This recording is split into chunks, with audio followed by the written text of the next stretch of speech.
Bonsoir à tous. À la une de ce journal, une députée de la nation enfonce le clou sur le scandale des ordinateurs chinois distribués aux étudiants camerounais. La parlementaire révèle des dysfonctionnements sur ces machines et dénonce une grosse arnaque qui éclabousse le ministre de l'Enseignement supérieur. Face à l'avalanche de critiques, Jacques Famdongo répond à ses détracteurs. Vous le suivrez dans ce journal. Il défend mordicus les performances des ordinateurs fabriqués en Chine et distribués aux étudiants camerounais. Et il critique ses détracteurs, les traitant d'analphabètes informatiques. Vous l'écouterez dans ce journal. C'est un rebondissement sur le théâtre de la crise anglophone. Des leaders du mouvement séparatiste anglophone ont été arrêtés au Nigeria durant le week-end. Rien n'a filtré sur le sort réservé à ces leaders. On fait le point au cœur de ce journal.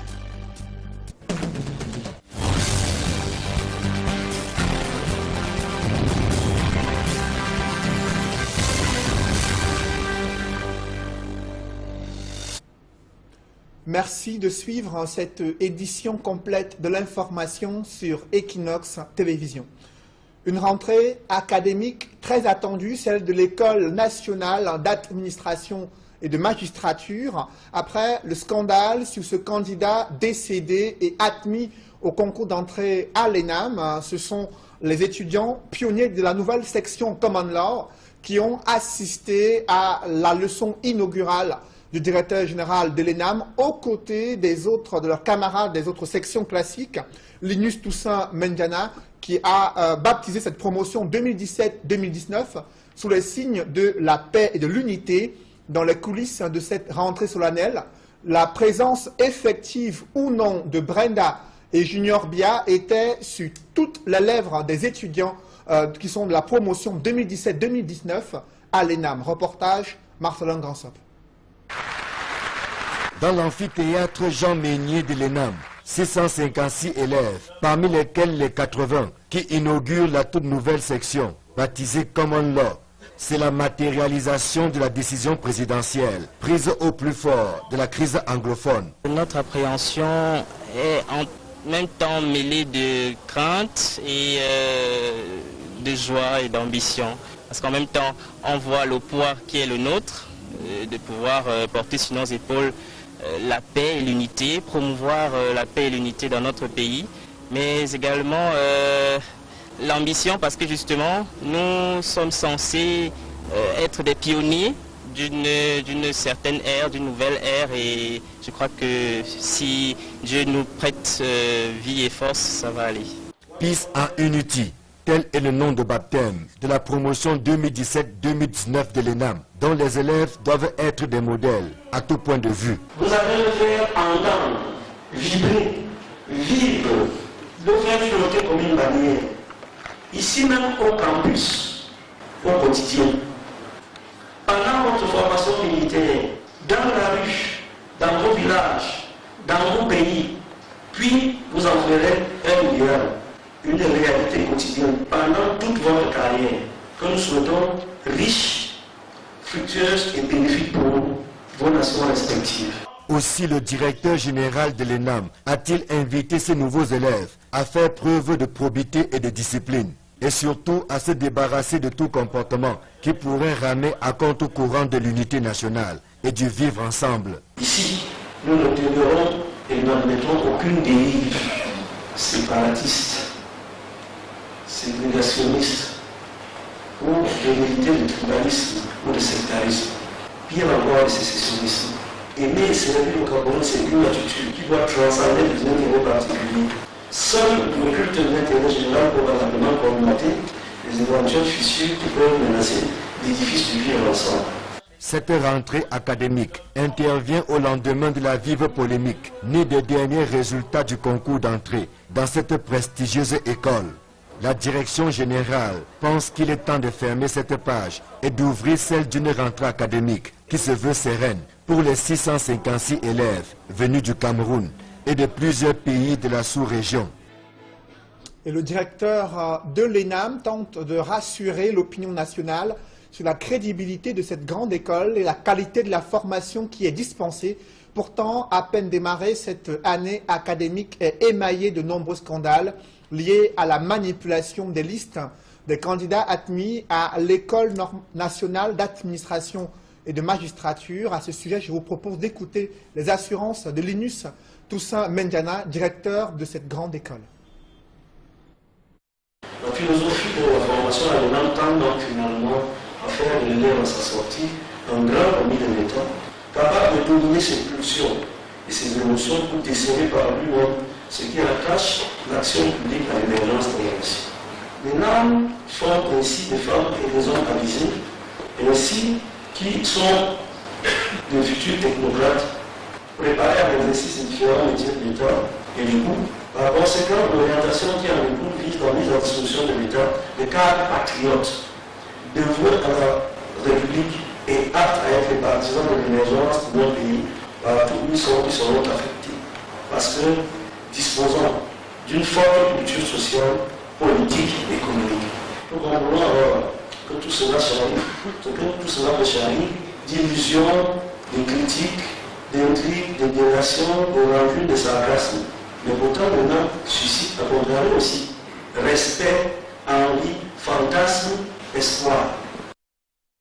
Les cloches de la rentrée scolaire du deuxième trimestre ont retenti ce lundi matin et des cas d'indiscipline déjà signalés dans plusieurs établissements scolaires situés à Loum dans le département du Mungo. L'administration et le personnel enseignant ont tenu à conseiller les élèves sur les enjeux du deuxième trimestre et notamment pour ceux qui préparent les examens de fin d'année scolaire. Reportage Jacques Mollan et Donald Brice-Camgan. Pas de temps à perdre au lycée technique de Loum, le train du deuxième trimestre est sur les rails. Dès le portail ce 8 janvier, a reçu les tresses non conformes.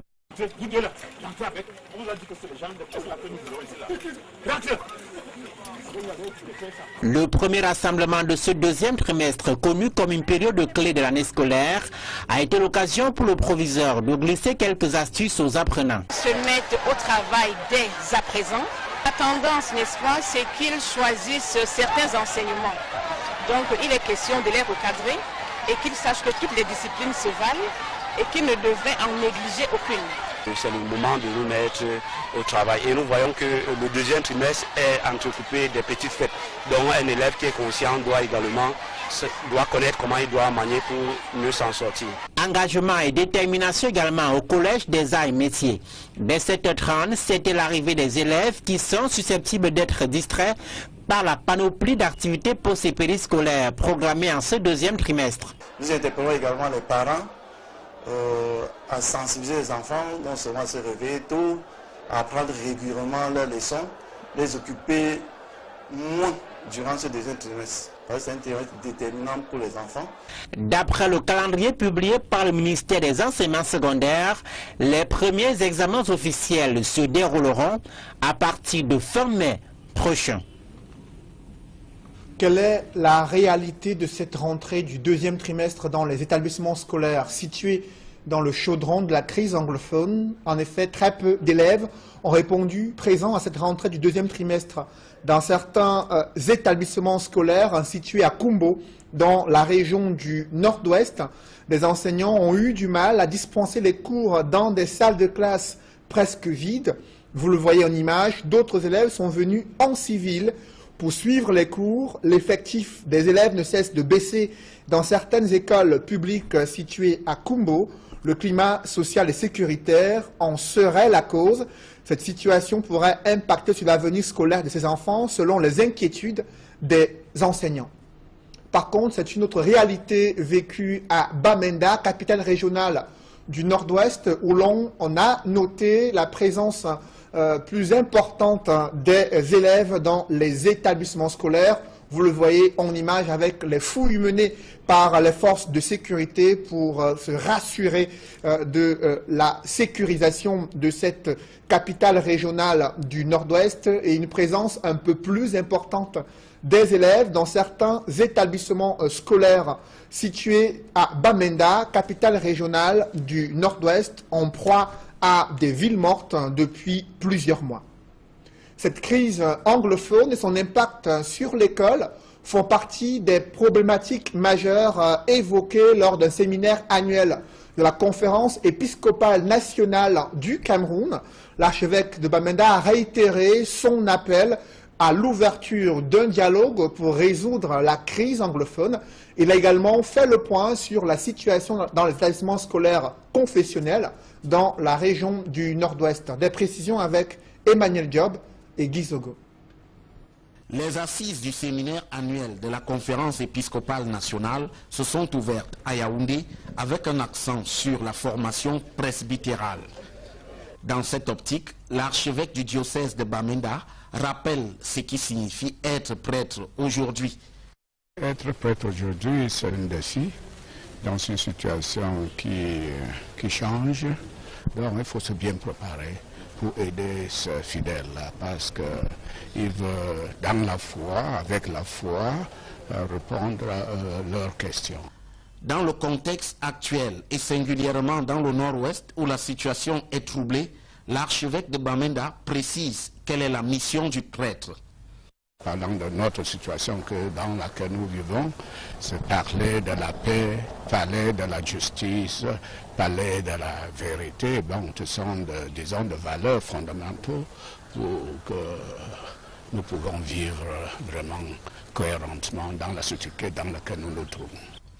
De plus, faisant référence à la perturbation du cycle scolaire dans le Nord-Ouest, l'homme de Dieu indique qu'un léger mieux s'observe à Bamenda, tout en condamnant l'idée de compromettre l'éducation des enfants. À Bamenda, ça change un tout petit peu parce que les écoles fonctionnent quand on commençait, surtout dans les villes, mais dans le village d'autres choses. Malgré tous les problèmes que nous avons, c'est-à-dire des problèmes sociopolitiques, il ne faut pas compromettre l'éducation des enfants. Je crois que ça, c'est capital. Ces enfants-là, ce seront des dirigeants de demain. Enfin, de manière générale, au sujet de la crise qui secoue actuellement les régions du Nord-Ouest et du Sud-Ouest, l'archevêque ne voit la solution que dans le dialogue. Dès le début, appeler tous les partenaires dans ce problème à chercher le dialogue dans la vérité, dans la honnêteté. On ne peut pas avoir la réconciliation sans avoir le dialogue. On ne peut pas avoir la paix sans la réconciliation. Donc nous pensons que le dialogue c'est capital. Une véritable prédication qui reste cependant à être entendue. C'est un rebondissement sur le théâtre de la crise anglophone. Des leaders du mouvement séparatiste ont été arrêtés durant le week-end au Nigeria. Rien ne filtre sur le sort réservé à ces leaders du mouvement séparatiste anglophone. Ni le Nigeria ni le gouvernement camerounais n'ont confirmé l'interpellation des leaders de ce mouvement séparatiste anglophone. Seuls les partisans de ce mouvement dénoncent l'implication des autorités nigériennes et camerounaises pour l'arrestation de ces leaders du mouvement sécessionniste installé au Nigeria depuis plusieurs mois. Nous y reviendrons dans nos prochaines éditions. Je vous le disais en titre, une députée de la Nation enfonce le clou sur le scandale des ordinateurs chinois distribués aux étudiants camerounais. Après ses propres investigations, cette parlementaire révèle des dysfonctionnements sur ces machines et dénonce un gros scandale qui éclabousse depuis plusieurs semaines le ministre de l'Enseignement supérieur. Éric Massan-Diomon nous en dit plus dans ce reportage. Pour arriver à une conclusion négative sur la qualité de ces ordinateurs, dont du chef de l'État aux étudiants camerounais, l'honorable Marlise Doualabel dit avoir non seulement échangé avec les étudiants, mais aussi a constaté par elle-même les nombreux dysfonctionnements recensés sur plusieurs d'entre eux. À demi-mot, la députée RDPC remet en question même le prix de ces appareils évalué à 300 000 francs l'unité. Tous ces manquements poussent cette dernière à suggérer une plainte contre le fournisseur qui aurait dupé le ministère de l'Enseignement supérieur et l'État camerounais entier. Or, dans une sortie à grand renfort médiatique, Jacques Famendongo, le ministre de l'Enseignement supérieur, et Issa Tiroma Bakari, au lendemain des premières polémiques sur ces ordinateurs, juraient de la qualité et de la fiabilité de ces appareils conçus selon la dernière technologie de l'heure en la matière. Les deux ministres étaient allés jusqu'à confirmer que la capacité de 32 Go de ces ordinateurs équivalait à 500 Go dans l'ancienne technologie. Des postures fortement contestées par les spécialistes de l'informatique.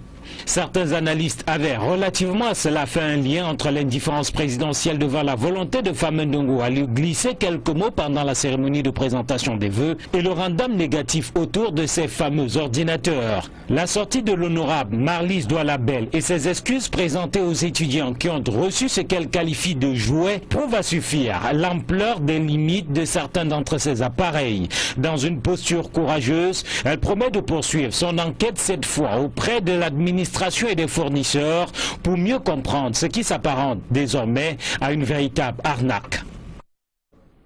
Face à cette avalanche de critiques, Jacques Pham Ndongo a tenu à répondre à ses détracteurs. Le ministre de l'Enseignement supérieur a co-présidé une cérémonie de remise des diplômes aux étudiants de la faculté de médecine et sciences biomédicales à Douala. Il a tenu à défendre mordicus les caractéristiques et les performances de ces ordinateurs chinois distribués aux étudiants camerounais. Il estime que ceux qui le critiquent ne connaissent pas du tout l'outil informatique. Avant d'écouter le ministre de l'Enseignement supérieur, je vous propose de suivre les recommandations qui ont été faites à l'endroit de ces nouveaux médecins et pharmaciens sortis de la faculté de médecine de Douala. C'est dans ce reportage signé Flavien Ndongo. Ce sont 141 ex-étudiants en médecine, 77 en pharmacie et une poignée en master biomédical qui ont motivé l'affluence observée au campus de la faculté de médecine de l'université de Douala. Il est 12h45. À partir de cet instant, nos enfants sont désormais... Face aux finissants, André Mamafouda a invité la nouvelle cuvée des spécialistes de la santé à être des modèles dans la pratique de leur métier. Exigence extrême en termes de qualité de prestation des soins et des services. Je compte donc sur vous tous pour que, après ce bel investissement sur les bancs de cette université, on vous retrouve dans nos formations sanitaires. Vous êtes tous les bienvenus dans la bonne famille de la santé. Pour sa part, le ministre de l'Enseignement supérieur, à côté du rappel au respect de l'éthique et de la déontologie médicale, martelé aux jeunes médecins, rassure quant à la qualité du produit issu des maîtres du savoir scientifique de l'université de Douala. Ce sont des professionnels bien formés, dont nous sommes fiers, dont toute la nation est fière. Il faut que ces médecins, ces pharmaciens pensent prioritairement à leur pays, le Cameroun. Après le récit du serment d'Hippocrate, les défis à venir sont déjà connus. Le pharmacien a une très grande responsabilité. Il est vraiment question déjà de voler au secours de la population camerounaise. Mon rôle à moi, c'est de divulguer le médicament, de permettre à la population d'être en santé. C'est dans la joie que de nouveaux médecins ont été accueillis par les membres de la famille. Une 5e faculté de médecine vient d'être créée à Garoua, chef-lieu de la région du Nord, selon un décret présidentiel. Cette faculté est un établissement rattaché à l'université de Ngaoundéré. Le chef de l'État a également créé une école normale supérieure à Bertois dans la région de l'Est. Autre établissement scolaire, établissement universitaire rattaché à l'université de Ngaoundéré selon un décret présidentiel. Deux grandes écoles qui viennent d'être créées par le chef de l'État. Et je vous le disais, Jacques Pham Ndongo, ministre de l'Enseignement supérieur, répond à ses détracteurs et il défend mordicus les qualités et les performances de ces ordinateurs chinois distribués aux étudiants camerounais. Le ministre de l'Enseignement supérieur estime que ces détracteurs sont des analphabètes de l'outil informatique, raison pour laquelle ils ne connaissent pas du tout les caractéristiques et les performances de ces nouveaux ordinateurs qui ont été distribués aux étudiants camerounais depuis quelques semaines. Des précisions dans ce reportage signé bien sûr Flavien Ndongo. Jacques Pham Ndongo met à profit toutes les occasions qui lui sont offertes pour s'expliquer sur la question des ordinateurs polémiques. Le chancelier des ordres académiques a laissé de côté le motif de la rencontre du jour à Douala pour expliquer les caractéristiques des ordinateurs portables qui lui confèrent désormais une célébrité négative. Ils sont dotés d'un système d'exploitation Windows 10 de Microsoft et S365 Office, toujours de Microsoft. Et cerise sur le gâteau, ce sont les ordinateurs portables de nouvelle génération. Durant près de 20 minutes, le ministre de l'Enseignement supérieur a tenu en haleine les ex-étudiants en médecine et le public venu assister à la cérémonie de remise des diplômes. Chaque phase de ces explications suscitait le rire auprès de ses interlocuteurs. Ils sont encore ankylosés dans l'ancien système. Il faut donc qu'ils opèrent une mutation copernicienne pour passer de la vieille informatique à la nouvelle informatique.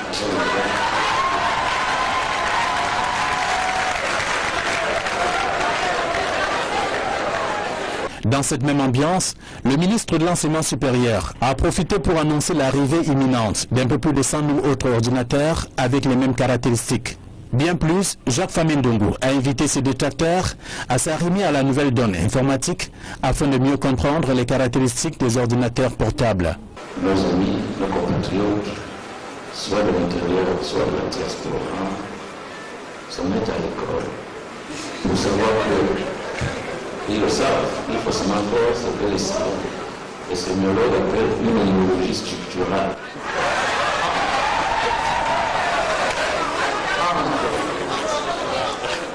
Le système de l'audiovisuel et le système de l'informatique.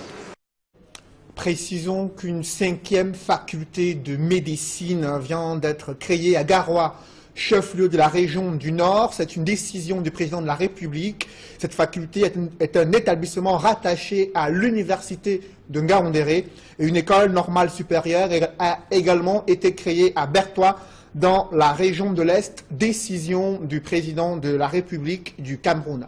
Dans l'escale internationale, l'armée sénégalaise, toujours à la recherche des auteurs de massacres en Casamance, un massacre qui a fait au moins 13 morts durant le week-end.